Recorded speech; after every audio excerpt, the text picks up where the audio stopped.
ہمیں گھر کی زندگی سمجھانے کے لیے میری بات غور سے سنو، دنیا کا سب سے بڑا رشتہ خاوند اور بیوی ہے، سب سے مقدس رشتہ ماں باپ ہے، لیکن سب سے بڑا رشتہ خاوند اور بیوی ہے۔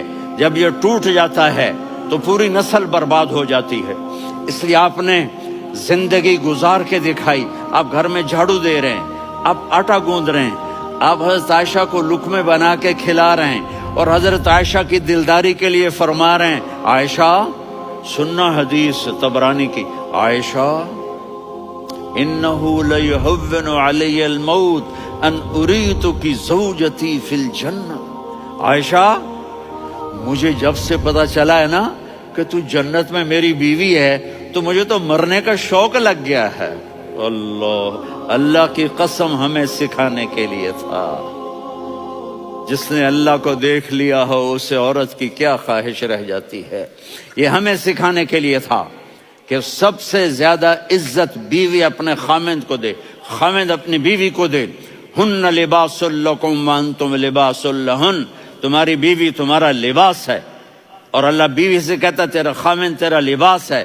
آپ نے 11 گھروں کو کس طرح آباد کیا، کس محبت سے کیا کہ 2 مہینے چولہا نہیں جلتا اور کسی کی زبان پر شکایت نہیں۔ یہ حسن سلوک، یہ محبت۔ حضرت عائشہ کی عمر تھوڑی تھی، جہاد کے سفر سے واپسی ہو رہی تو آپ نے صحابہ سے کہا بھی چلے جاؤ سارے آگے چلے گئے، تو صرف آپ دونوں رہ گئے۔ تو آپ نے کہا عائشہ دوڑ لگائیں، سبحان اللہ۔ حضرت اما عائشہ نے نہیں کہا، میرے نے عائشہ دوڑ لگائیں، میں کہا جی لگائیں۔ تو کہنے لگے ہم نے دوڑ لگائی، تو کہنے لگے میں آگے نکل گئی آپ پیچھے رہ گئے۔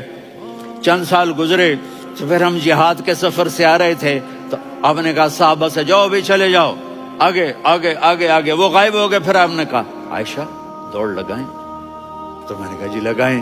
کون دنوں ذرا میں موٹی ہو گئی تھی، تو جب دوڑ لگی تو میرے نبی آگے نکل گئے، میں پیچھے رہ گئی۔ تو ہم نے کہا ہاذہ بتلک، عائشہ تو میں اب برابر ہو گئے، ایک دوڑ تم نے جیتی ایک دوڑ میں نے جیتی۔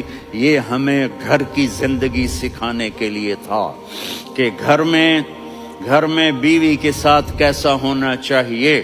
اور عورتوں کے لیے کہا اگر میری شریعت میں سجدہ ہوتا تو میں بیوی سے کہتا اپنے خاوند کو سجدہ کرے، تاکہ ایک نسل تیار ہو، بیلنس زندگی گزارو۔ میں نے کل بھی کہا تھا، آج بھی کہہ رہا ہوں، امبیلنس لائف ہماری اولاد کو تباہ کر رہی ہے۔ میرے پاس پرسوں 30-40 لوگ آ گئے، وہ یہاں جو ایک سلمہ صاحبہ ہیں، سلمہ ہی نام ہے نا، سلمہ زاہد، تو ایک نے کہا جی یہاں ہم اولاد کے بارے میں بڑے پریشان ہیں، کیا کریں، کوئی ہمیں اس کا سلوشن بتائیں۔ میں نے کہا بہت آسان ہے، ماں اپنے بچے کو ٹائم دے، نصیحت کی بات نہیں کر رہا ہوں، ٹائم دے۔ میں نے کل آپ کو شکل بنا کے دکھایا تھا کہ میرے نبی حسن حسین کو کمر پہ بٹھا کے کمرے میں چکر لگاتے ہیں۔ اتنے بڑے ہستی، اتنے بڑے نبی، اور بچوں کے لیے وقت نکال رہے ہیں اور ان کو لے کر گھوم رہے ہیں۔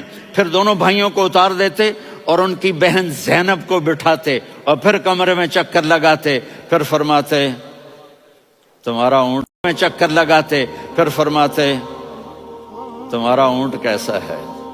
ایک دفعہ آپ سجدے میں گئے، فرض نماز، فرض، اور سجدہ لمبا، اتنا لمبا ہوا کہ صحابہ سمجھے اللہ کے نبی فوت ہو گئے۔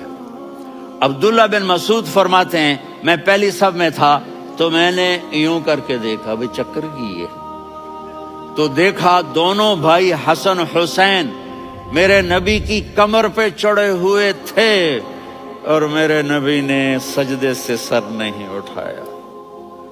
یہ کام کرو تو بچے تم سے پیار کریں گے۔ تم کہتے ہو بچے ہم سے ڈرتے نہیں، میں نے کل بھی کہا تھا ڈائن نہ بنو، ماں بنو، تھانے دار نہ بنو، باپ بنو۔ تو انہوں نے ایسے ہاتھ آگے کیا کہ میں بچوں کو نیچے اتاروں، تو مجھے دیکھنا، آپ نے یہاں سے ایسے سجدہ ہوتا ہے نا، تو آپ نے ادھر یا ادھر سے دیکھا کہ ایک ہاتھ آگے آ رہا ہے میرے بچوں کو اتارنے کے لیے، تو آپ نے سجدے میں یوں کیا، یہ دیکھ رہے ہو، وہ پیچھے ہٹ گئے. یہ دیکھ رہے ہو، وہ پیچھے ہٹ گئے. جب تک وہ خود نہیں اترے میرے نبی نے سجدے سے سر نہیں اٹھایا.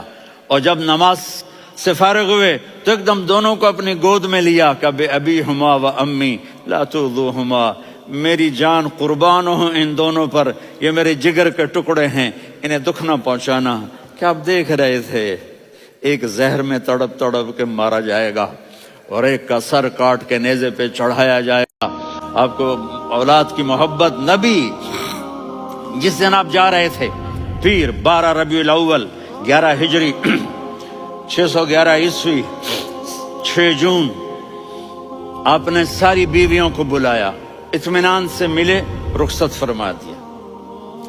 پھر داماد علی کو بلایا، ان کا سر اپنی گود میں رکھے، ان کے کمر پہ ہاتھ پھیر نہ. فاطمہ کو بلایا، ان کے کان میں کہا بیٹی میں جا رہا ہوں. وہ رونے لگیں، کہا رو نہیں، تو بھی جلدی میرے پاس آ جائے گی. 6 مہینے بعد صرف 24 سال کی عمر میں حضرت فاطمہ کا انتقال ہوا. پھر آپ نے علی کو بلایا، دعا دی. کہا پھر حسن حسین کو بلاؤ. جو ہی آپ نے ان کو یوں لیا تو آپ کے ایسے پانی کی طرح آنسو بہنے لگے. اس طرح کہ آپ آگے دیکھ رہے تھے کہ ایک بچے کا سر کٹ کے نیزے پہ چڑھ رہا ہے، زہر میں تڑپ رہا ہے، لیکن آپ نے تقدیر، اللہ کی تقدیر پر راضی ہو گئے. اور جبریل تھوڑی دیر بعد جبریل آئے، یا رسول اللہ موت کا فرشتہ باہر ہے، اندر آنا چاہتا ہے. جہاں موت بھی پوچھ کے آئے، اس ہستی سے پیار نہ کریں تو اور کس سے کریں. ملک الموت بھی اجازت لے کر اندر آئے اور آ کر کہا السلام علیکہ یا رسول اللہ. آپ نے کہا وعلیکم السلام. کہا یا رسول اللہ آپ پہلی ہستی ہیں جنہیں میں سلام کر رہا ہوں. میں نے نبیوں کی جانیں نکالی، نیکوں کی، کسی کو سلام نہیں کیا. آپ پہلے ہیں جنہیں میں سلام کر رہا ہوں. یا رسول اللہ آپ پہلے ہیں جنہیں آپ کے رب نے کہا کہ میرے نبی سے پوچھ کے اندر جانا، بغیر پوچھے نہ جانا. آپ پہلی ہستی ہیں، میرے رب نے کہا آنا چاہیں تو لے آنا، رہنا چاہیں تو چھوڑ کے آ جانا. آپ نے فرمایا اگر میں کہوں تو میری جان نکالو گے؟ کہا جی نکالوں گا. تو آپ نے جبریل کو دیکھا. آدمی یہاں سے سوال کرتا ہے کہ تو کیا کہتا ہے، جاؤں یا ٹھہروں، جاؤں یا ٹھہروں؟ تو جبریل کہنے لگے یا رسول اللہ اللہ آپ کی ملاقات کے شوق میں ہے. اوپر سارے سٹیج سج گئے ہیں آپ کے ویلکم کہنے کے لیے. آج 7 آسمان کے فرشتے اکٹھے. سنو اب میری آخری بات ہے. آپ نے کہا دیکھو حسن حسین کے لیے ہاتھ نہیں اٹھائے، دیکھ رہے تھے تڑپتا ہوا زہر میں اور کٹتا ہوا سر، ان کے لیے ہاتھ نہیں اٹھائے. آپ نے جبریل سے کہا جاؤ اللہ سے پوچھ کے آؤ میرے بعد میری امت کے ساتھ کیا کرے گا. یہ جو ہم بیٹھے ہوئے ہیں گناہوں کے داغ اپنے سینے پر لے کر، چہرے پر لے کر، کہا جاؤ پوچھ کے آؤ میری امت کے ساتھ کیا کرے. ملک الموت وہیں کھڑا رہا. جبریل واپس گئے اور وہاں سے پیغام آیا کہ میرے محبوب ہم آپ کی امت کو تنہا نہیں چھوڑیں گے. مجھے میرے رب کی عزت کی قسم، ادھر ٹائم بھی ختم ہو چکا ہے، میں آخری بات کر رہا ہوں، اگر اس وقت میرے نبی یہ اللہ کو نہ منواتے تو آج ہم بھی بندر خنزیر بن کے پھر رہے ہوتے.